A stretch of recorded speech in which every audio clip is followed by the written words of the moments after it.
धन धन सतगुरु तेरा ही आसरा। भजन सिमरन करने का सही तरीका क्या है, इसके बारे में संत महात्मा हमें नाम दान देते समय बताते भी हैं और समझाते भी हैं। पहला तरीका, सिमरन हमेशा छुपकर करना चाहिए, खुद को ढक लेना चाहिए ताकि हमें कोई देख ना सके और हम बिना किसी बाधा के सिमरन पूरा कर सके। दूसरा तरीका, सिमरन हमेशा सुबह 3 बजे उठकर और जहाँ तक संभव हो सके नहा धोकर करना चाहिए। और नहाना इसलिए जरूरी है कि हमारे शरीर में सुस्ती ना आए, हमारी नींद दूर हो जाए और हम तरोताजा महसूस करें और सिमरन अच्छे से कर सकें। इसकी और कोई बड़ी वजह नहीं है। तीसरा तरीका, रात का भोजन जल्दी करना चाहिए और हमेशा एक ही समय पर करना चाहिए।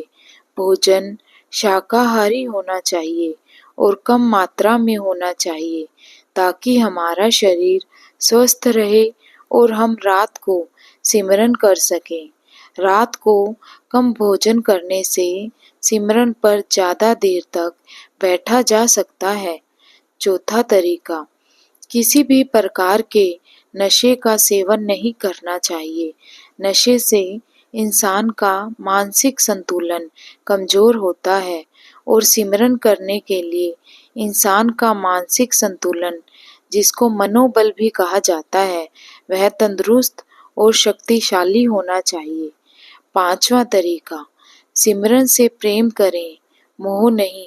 प्रेम करने से मतलब सिमरन हमें दिल से अच्छा लगना चाहिए, तभी वह प्रत्येक रोज करना संभव है।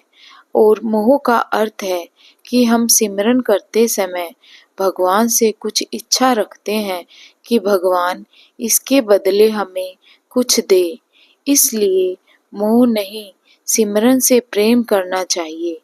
अगला तरीका, अपने अंदर के रहस्य के बारे में किसी को ना बताएं, जिससे कि आपकी दौलत कम हो जाए। इसमें दौलत का मतलब रूहानी दौलत से है, जो हमें सतगुरु द्वारा दिए गए नाम दान लेने से प्राप्त होती है। अगला तरीका, गुस्से को अपने आप से बहुत दूर रखें, क्योंकि सिमरन करना और गुस्सा करना, यह दोनों चीजें एक दूसरे के बिल्कुल विपरीत हैं। जहाँ पर सिमरन है वहाँ पर गुस्सा नहीं होगा और जहाँ पर गुस्सा होगा वहाँ पर सिमरन नहीं होगा। और अगर गुस्सा करते हुए सिमरन होगा तो हम कभी भी अपने आप को भगवान से नहीं जोड़ पाएंगे। अगला तरीका, सतगुरु को हमेशा याद करते रहना चाहिए। उनके द्वारा दिए गए नाम दान को कभी नहीं भूलना चाहिए। हमेशा उस नाम दान को भी याद करते रहना चाहिए। अगला तरीका, हमेशा अपने संयम और विवेक से काम ले। पुरुष कभी भी पराई स्त्री के बारे में नहीं सोचे और ना ही उसकी तरफ गलत निगाहों से देखे, और महिलाएं भी किसी पराये पुरुष की तरफ नहीं देखें और ना उनके बारे में सोचें। ऐसा कर्म आपकी वर्षों से कमाई हुई रूहानी दौलत को पल भर में हमेशा के लिए खत्म कर देंगे और खत्म ही नहीं, पीछे भी धकेल देंगे।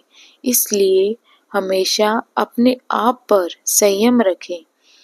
अगला तरीका, कभी भी शिकायत ना करें कि मुझे यह नहीं मिला, वह नहीं मिला। आपको जो कुछ भी मिला है उसमें खुश रहें और जो कुछ भी मिलेगा वह सब आपके कर्मों का परिणाम होगा।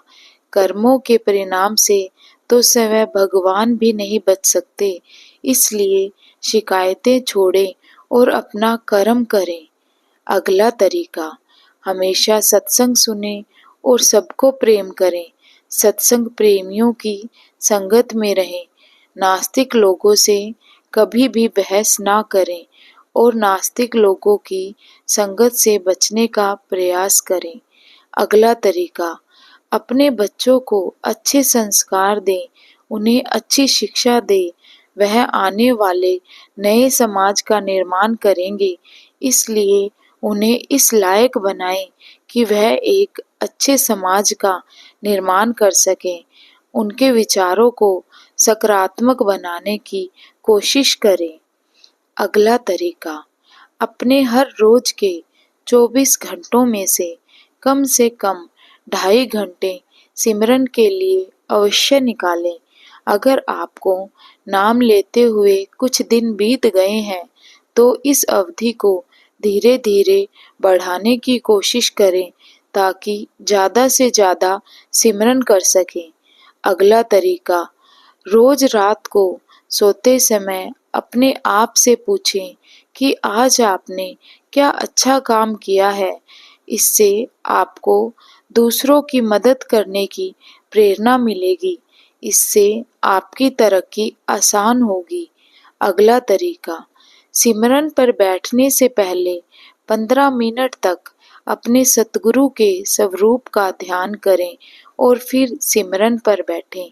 और फिर सिमरन करते समय सतगुरु या कोई तारा दिखे तो उसी पर अपना ध्यान केंद्रित करें।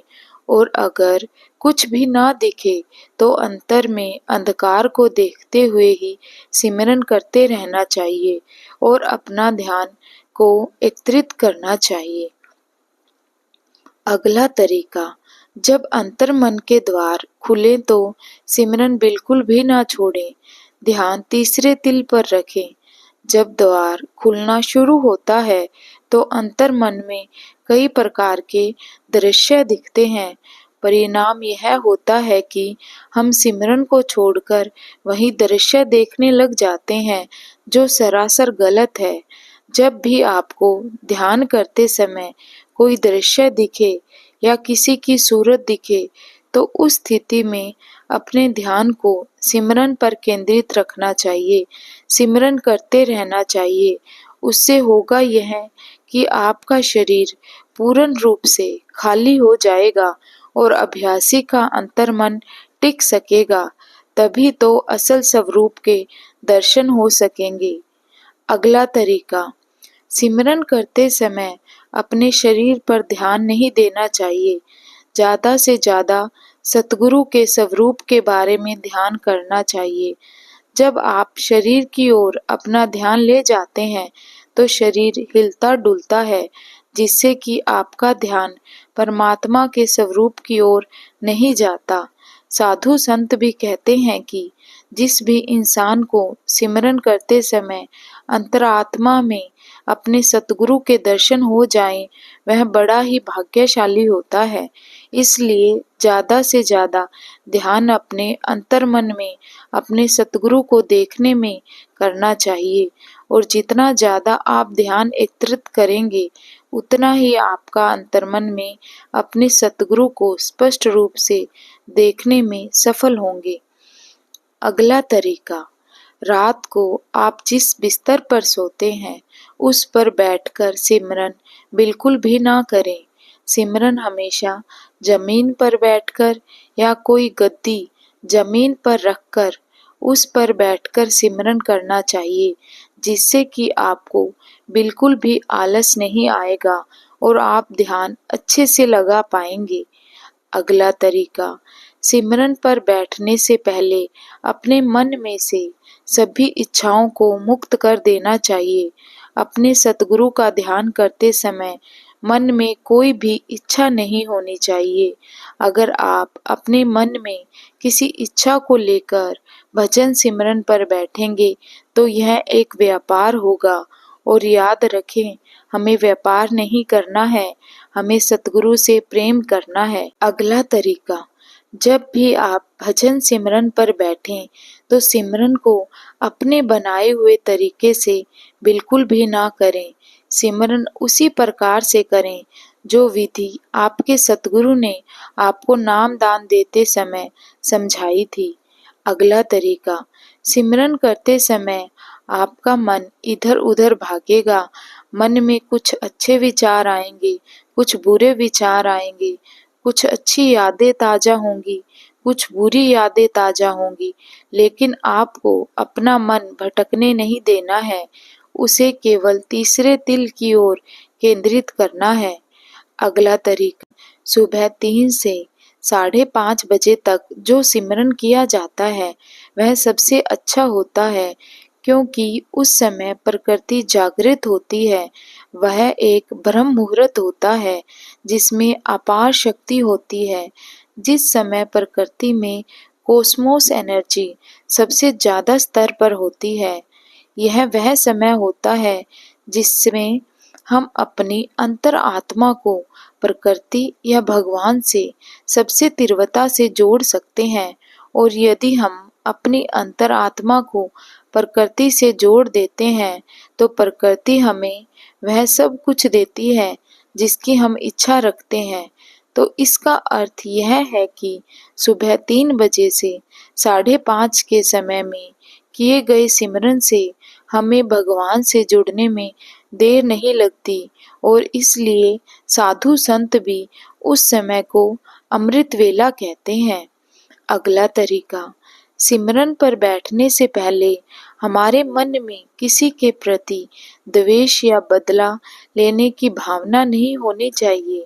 अगर किसी के प्रति द्वेष है तो सतगुरु से नाम दान लेने से पहले अपनी द्वेष भावना को सुलझा लें, क्योंकि मन में रखा गया द्वेष आपको सिमरन की राह से भटका देगा। मन में द्वेष की भावना रखकर कभी भी सिमरन पर बैठना नहीं चाहिए। इससे आपका किया गया सिमरन कभी सफल नहीं होगा। आपका अंतर्मन कभी भी परमात्मा से नहीं जुड़ पाएगा। इसलिए हमेशा सबसे प्रेम करें और खुश रहें।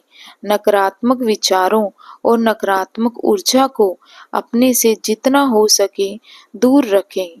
अगला तरीका, सिमरन हमेशा एकांत में करें, क्योंकि सबके सामने किए गए सिमरन से आपके मन में अहंकार की वृद्धि होगी, और जहाँ पर अहंकार होगा वहाँ पर सिमरन विफल हो जाएगा। अगला तरीका, कभी किसी को दिखाने के लिए सिमरन बिल्कुल भी नहीं करें। ऐसा करके आप सिर्फ और सिर्फ अपना समय बर्बाद करेंगे। याद रखें, सिमरन का मकसद कौन सा है?